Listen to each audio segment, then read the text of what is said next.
I think there maybe a few people coming in later. In fact, I'm hoping my wife shows up. She's not here yet, so if she walks in late, we'll all greet her. If she shows up. Hey, thanks for being here today. I do just as we head into our time, I wanted to just give a personal reflection. Lately, my devotions have been in Philemon. I probably guess most of you don't want to hear from Philemon, so I'm going to share a little bit from Philippians instead. Although Philemon is it's a short book, but there's some power-packed stuff in there too. But this couple of weeks back, I finished Philippians, and there was a passage in Philippians that really had caught my eye in a manner, in a way that I thought was just reminded me at times of the cyclical nature of higher ed. Does anybody feel like at times in higher ed we do the same thing over and over and over again? Anybody feel that way at all? And we do. You think about a traditional undergraduate campus. If you retain roughly 80+% of freshmen, which is what we do a good job within that. Our graduation rate is we can get better. We'll talk about that, but it's good for higher ed. You're probably guessing that every 3 years, you have a turnover in your student population of almost 75%. That's astounding to think about that. And so some of the same things, you do it over. Hey, Christy, you're talking about you. Thank you for coming. But there's a passage in Philippians chapter 1 that kind of just caught me within this in relationship to our walk with Christ. And then also I think at times the relationship that we have within what we're called to do as Christians within a Christian institution. And let me read it to you. Philippians chapter 1, beginning in verse 3. Now let me set the context here for a second. So Paul most likely is imprisoned in Rome when he's writing this. He's in chains. In fact, later on in Philippians, he mentions and gives reference to his chains and being imprisoned within this. But if you remember, I'll tell you a couple of quick stories about Paul's work in Philippi. One of my favorite passages in Acts, there's a woman that's following Paul saying, oh, he's the messenger of the Most High God, and he's, and remember this passage, and he gets frustrated. Paul, the Saint Paul, gets frustrated and turns around and casts the demon out of her, out of his frustration rather than out of any type of love or compassion. It's a great story. And so people are really mad at him because of what he's done, because they've taken away the livelihood that they have, because she could, through the demon possession, could predict what's taking place in the future. So he's imprisoned, and while he's in prison, they're singing praises to God, and there's a huge earthquake, and all of the jail cells fly open. And he has an opportunity to walk out, but remember what he does? He stays. He stays, and he says to the prison guards, hey, we are all here. We are all here. Don't do anything rash. And the following day, it says, or a day or so, I didn't say the following, I said the time after, they're released and they're beaten and sent on their way. Philippi is not the nicest place to be a Christian, right? Maybe the first church in broader Europe. So this is Philippi. And this is Paul being a prisoner writing to these people in Philippi. And he says this, I thank my God every time I remember you. In all my prayers for all of you, I always pray with joy. I just thought about that for a moment, this idea that Paul, as he remembers these Christians back in Philippi who were a witness of his work, were themselves under persecution, were probably dealing with the reality that life can be hard as a Christian. Paul's remembrance is one that elicits joy. And he goes on and says this: I've had this joy, this is because of your partnership from the first day until now, being confident of this, that he who began a good work in you will carry it to completion until the day of Christ Jesus. And it wasn't, so his joy is not birthed out of an emotional response that is elicited from some happening. The joy is elicited out of an understanding of the context in which Christ himself is the one who will bring the fulfillment of his work. Now, what's Paul doing? Paul's working hard. So hard that he's in prison. But he's trusting not that he himself will be able to bring culmination to this work, but he's trusting the promise of God that Christ himself will be the one who fulfills this work. And in some places then I look and I think, wow, man, haven't we walked through this issue before? Haven't we dealt with this student issue? How many times do we have to talk about the same social issues? How many times do we have to deal with the same broader community issues? How many times do we have to think through and deal with this? Sometimes it can become weary some. And yet here's where we find our context in addressing and in walking through these things. And the fact that is we ourselves are called to be about the redemptive work of Christ in this world.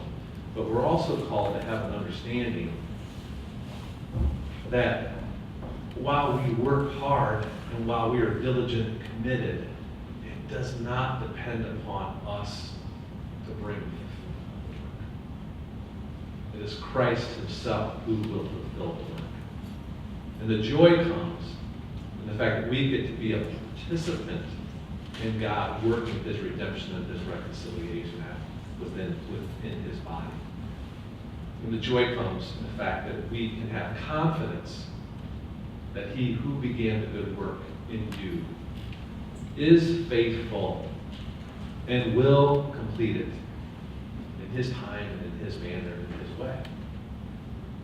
And I can take joy in that. I can take joy in that. And hopefully you take joy in that as well. And I'm glad that I'm not in chains, and you're not in chains, and we're not having to face the level of persecution that the church in the Philippians did. But there are times where that same message is important for us to consider. So thank you for allowing me to walk through that. And so one of those things for me that has been a challenging season has been the transition of Damon Seaguy from serving as chief of staff to taking his leave of absence in October and then announcing his retirement effective December 31st of this last calendar year.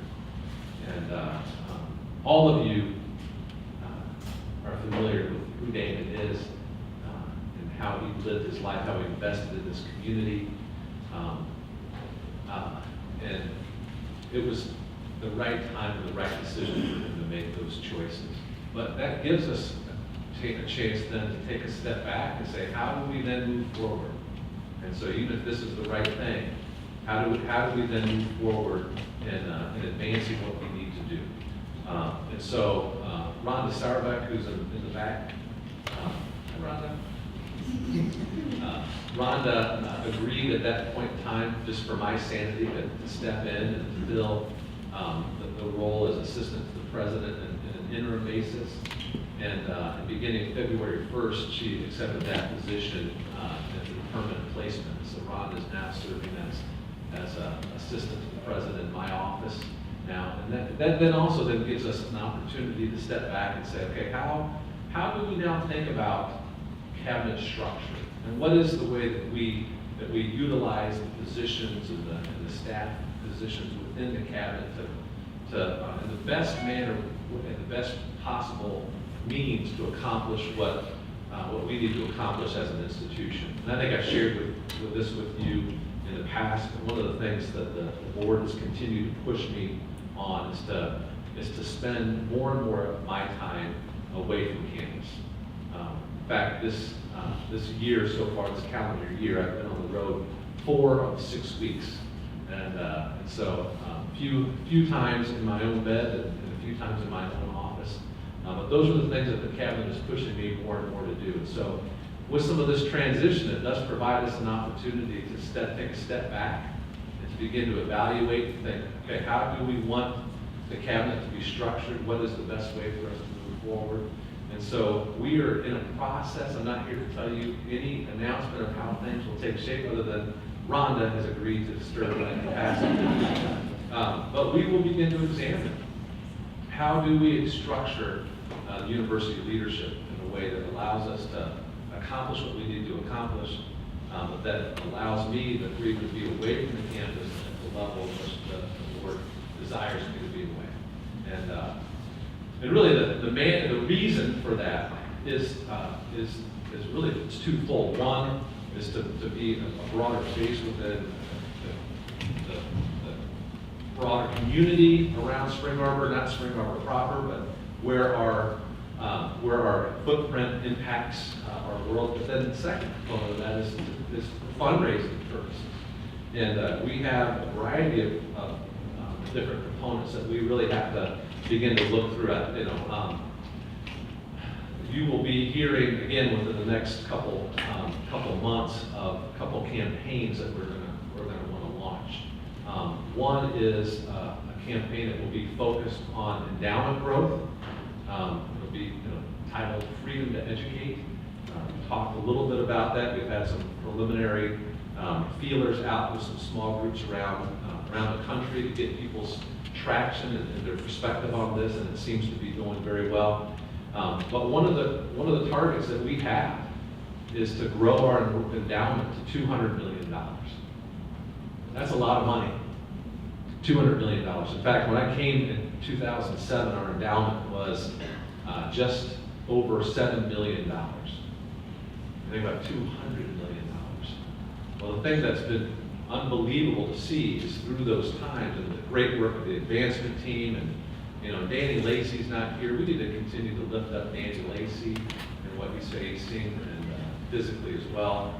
Just a wonderful gentleman who's worked diligently in raising funds for us in endowment in particular and in planned giving.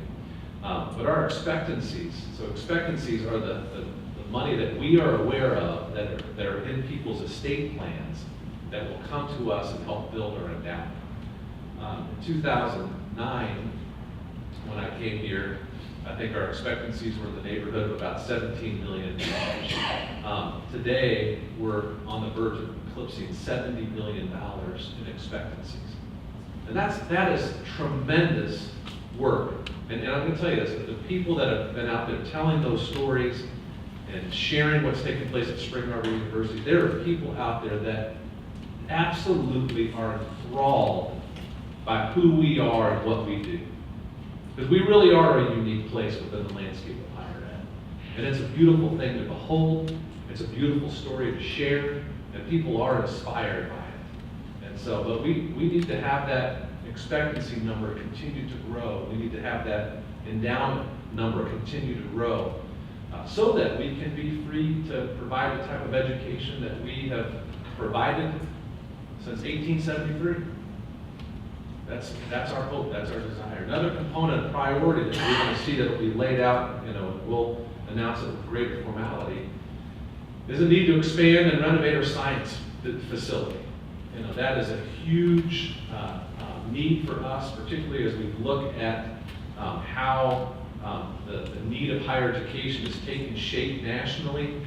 What we do within the sciences, what we do around the whole broader idea of STEM is going to be extremely important for us.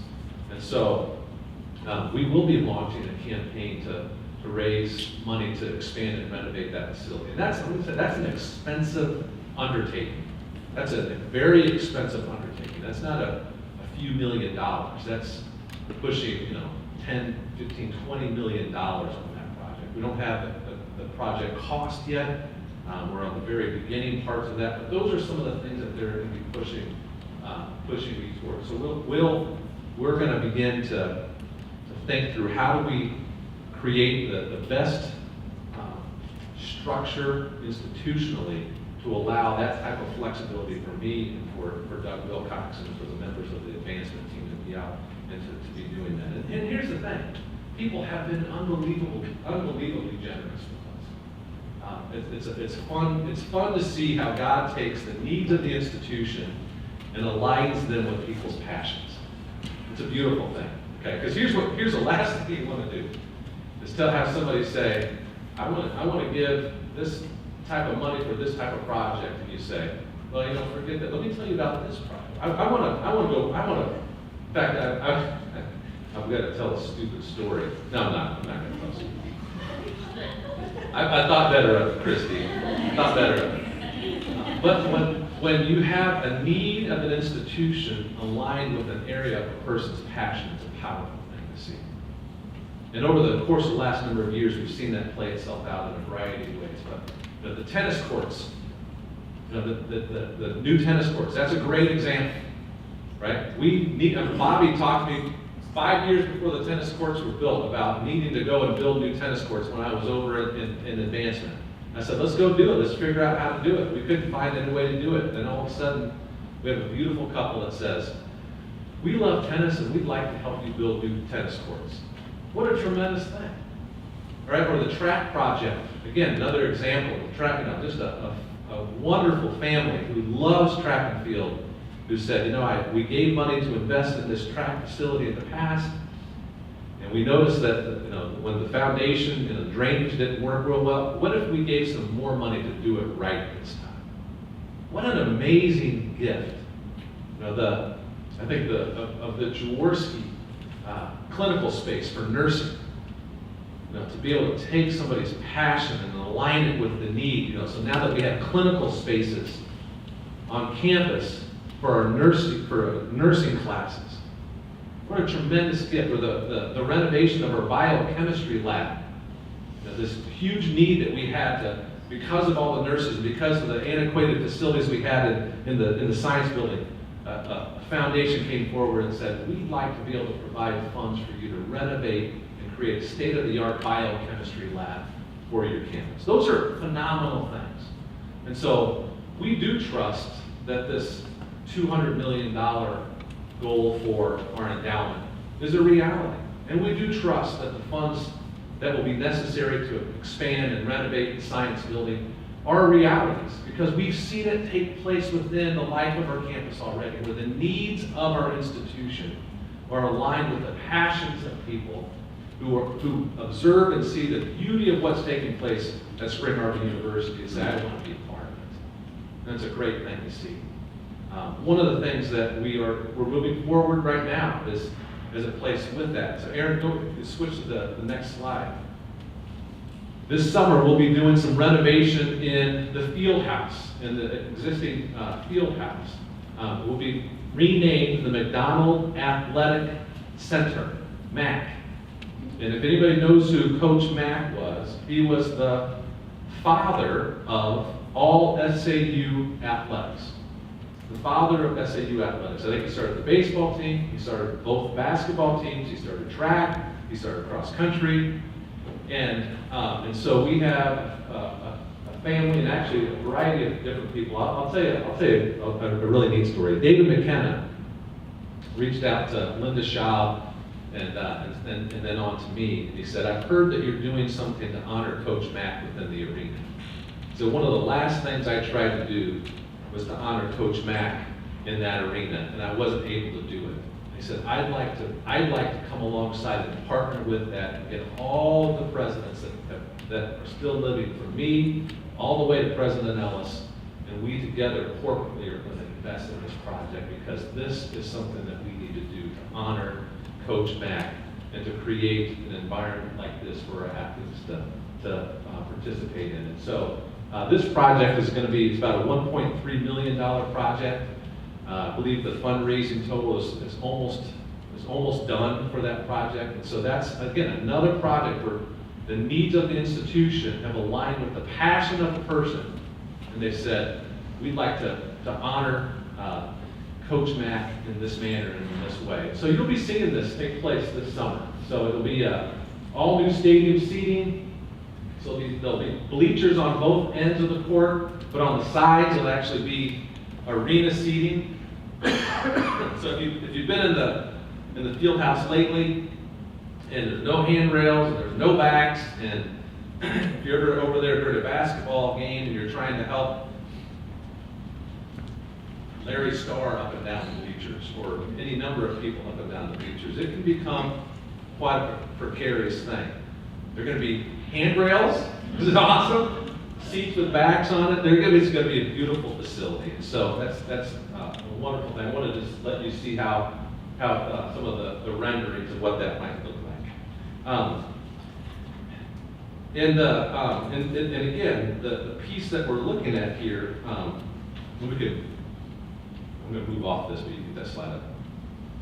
The need that as we continue to look at how do we expand and how do we grow, how do we find places that continue to bring students in, that the health and science building, the renovation of the science building, I think is critical towards that. In fact, if you look at the enrollment in our nursing programs, or you look at the programs that have to do broadly to do with that are within Tammy's school. I think this fall, not this fall, but this spring, later this spring, Al, correct me if I'm wrong, or Tammy, correct me if I'm wrong, we will enroll close to 1,000 students in our nursing programs. Is that correct?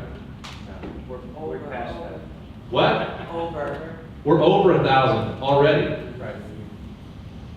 So just think about this for a moment. We enroll, our total enrollment is somewhere around 3,300 students. More than 1,000 of them are nurses. Over 1,000 of them are nurses, of a university enrollment of about 3,300. Anybody thankful that we started nursing a few years ago? And here's the thing, we have to be mindful of how do we engage and how do we explore and launch into programs that may be a little bit outside of what we've done historically. And none of this is to take away from our commitment to the liberal arts or to some of the historically strong disciplines that we've had at Spring Arbor University. The beautiful thing is we have an opportunity to take who we are and what we do and engage people that would have never come to Spring Arbor University without having access to that program. Go to the next slide if you would, Aaron. This is a line from our strategic plan under Master Learners. And so, strengthen and develop academic programs. 1A, build on the success of the health sciences programs through the creation of an integrated school of allied health sciences, including new and renovated on-campus educational facilities. And so, I'm not saying that we're starting a brand new school yet, but the idea is one of the things that when we look nationally, one of the areas that is growing like crazy educationally is around allied health. And if we don't take a serious look at how can we move into that area and how can we come alongside and provide intentionally Christ-centered education in an area like allied health, we'll fall further behind rather than finding these places like nursing where we can grow exponentially. And so we're going to begin to explore and look around some issues around allied health. How can we move into allied health in some ways that would be consistent with who we are and allow us to reach some students that would not come to Spring Arbor University without those degrees and without those programs. So that's going to be an area of emphasis as we move forward. Because here's the bottom line. What we do educationally is profound in the lives of our students. It's profound. The men and the women that come through Spring Arbor University and go into the profession are people that are different and they're unique because they've been prepared unbelievably well academically. But they've also been people that have been challenged to figure out how do you live your faith in the midst of what you do. And the more people that we can reach with that message, the better for the kingdom of God, but also for us institutionally, as we realize, and this is a truth, that our budget is based upon tuition revenue. We're not an institution that receives large federal grants.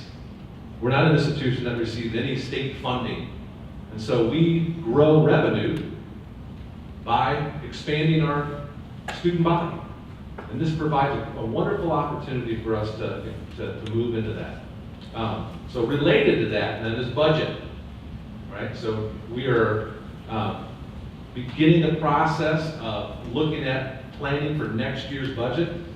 I will say this, when we look at our budget for this year, we're in a good place to balance the budget, come in the black again, which is a wonderful thing. Kevin Rose and Don Schnicky will be leading our budget process again, and so it's going to be it's a very similar practice that we've had the last number of years, where there's going to be a larger gathering of many of you. There will also be some smaller gatherings of groupings of you to speak into this process. There are a couple things that I've put forward to Kevin as he's leading this and as he's guiding this. Number one is, from an enrollment perspective, I want to make sure that we continue to be conservative in what we project. And so, I've asked John to say, okay, can we bring in a class that's pretty similar to what we did this last fall? And John says, yeah, I think that we could at least do that. And say, okay, well, let's plan on a class just like what we did last fall. Online and sites, kind of the same process. The second piece of that, as I said, we need to keep in mind compensation. We have to keep in mind, what does it mean for us to ensure that we are providing appropriate compensations for our faculty and staff? Now, compensation is a complex thing, right? Compensation it includes take-home pay, but it also includes all of the benefits and healthcare coverage, a variety of things a part of that. And so those have been the two things I said, Kevin, keep those two things prioritized, top of mind as we move forward. And so over the next several weeks, he's going to begin to gather some meetings and have some dialogue, and we'll begin to go through that process and looking at budget. One of the things that I want to remind all of you in that is our leadership team. So put the leadership team slide up there as well. Because all of these folks will have some level of involvement in this budget process, all right? The leadership team, I'm going to say this again. I feel like I say this all the time. But the leadership team was created several years ago to be a communication conduit, a communication mechanism for our entire university system. And so every month, all of these people are invited to come to a group meeting, and the agenda is driven by the members of this group, by those that come forward. I don't set the agenda. I don't come forward and say, hey, here are the things that we're going to talk about at the leadership meeting. We say to the folks that are a part of it, say, you bring forward the ideas that need to be talked holistically within the institution, and we talk about vision, we talk about prioritization, we talk about policy, we talk about all sorts of things, because we want to make sure that as we're leading, as we're guiding the institution, we have the voice of the community. The idea is that these folks then take that information and bring it back to everybody else. And so there are all of the minutes of these meetings are on the portal. If they're not on the portal, they will be on the portal soon. But if you have an idea, if you have a thought that you think needs to be discussed broadly, find the person that is on this list that corresponds with you. Ask them to bring it to the leadership team. Get it on the agenda. It'll be talked about. It'll be vetted. In fact, I know if you're part of the leadership team in here right now, would you Would you stand up so that we can recognize you? So these are a few of the folks that are on this leadership team. People that love you, are invested in you, love you, and love the institution. Utilize these folks in this communication and this dialogue back and forth. Thank you all for your service. Thank you for your service.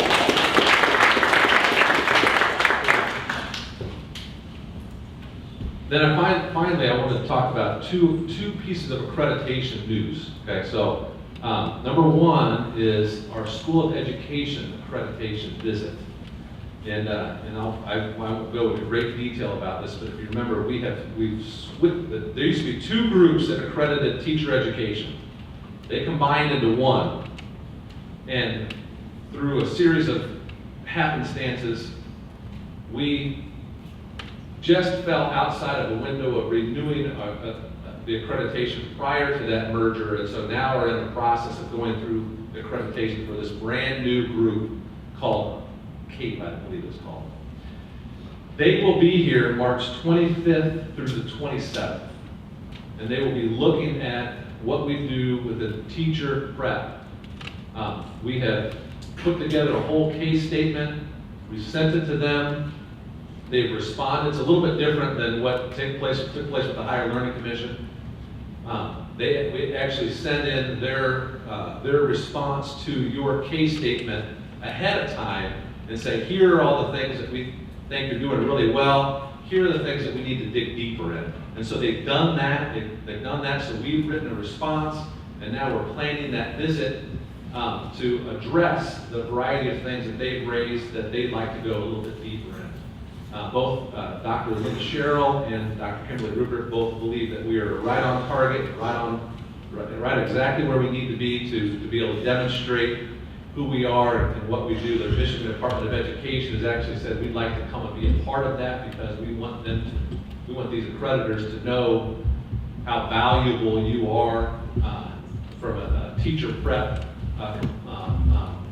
component within the state of Michigan. We said, yeah, that's great to come and be a part of that. So that's taking place March 25th through 27th. So it's not going to involve all of you the same way that HLC visit did, but it can involve you in this. Please pray. Please pray for this visit. Make this a point of prayer as you move forward through your day. If you have a prayer list or a journal, or put that in there. I'll just tell you, so Central Michigan, okay, large institution, a lot of teachers that they produce. Central Michigan went through this process a few months prior to us. Central Michigan had their accreditation revoked. Michigan Department of Education stepped in, fought like crazy, and they were able to get it back. All right, this group is brand new. There's a place where there's some confusion about even some of the priorities that they have set, and it's a totally different perspective and accreditation from a teacher ed perspective than what we've had to do in the past. I think we have a strong case. I think all the quantitative data is there. I think the story that we have is compelling. I trust Linda and I trust Kimberly when they say we're right on target to do this and to do it right and to do it well. I say I'm still going to be asking people to come along and pray for you and pray for this visit. So would you do that for me? Pray for that visit March 25th and 27th, and the team that's going to be coming in to visit. We've already received news on the team. There's not a single person on the team that's from an institution like ours. Not one. They're all from large research institutions. But we're different.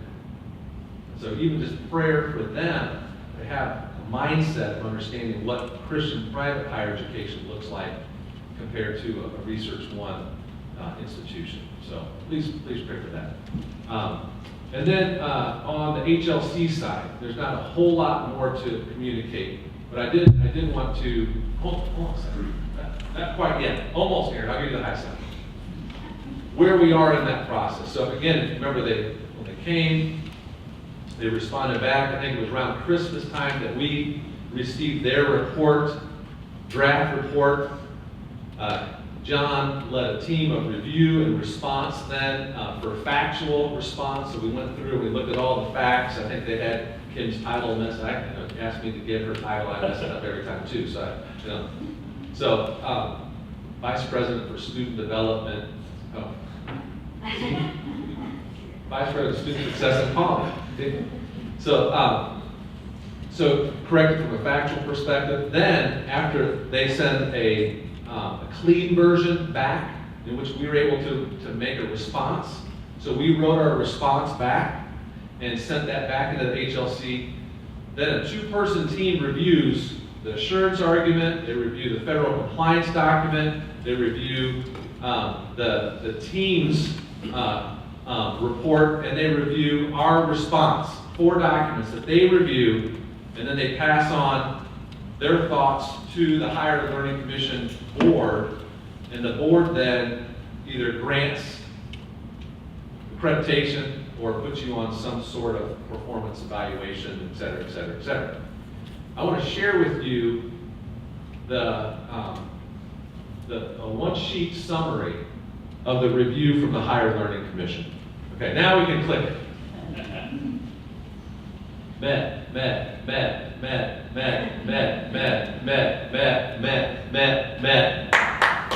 with concerns, I'll tell you, this is a huge deal, folks. This is tremendous. Absolutely tremendous. Actually, I'll tell you, I've been a part of one other accreditation visit that has had this clean of a review. One, ever. They don't happen. This doesn't happen.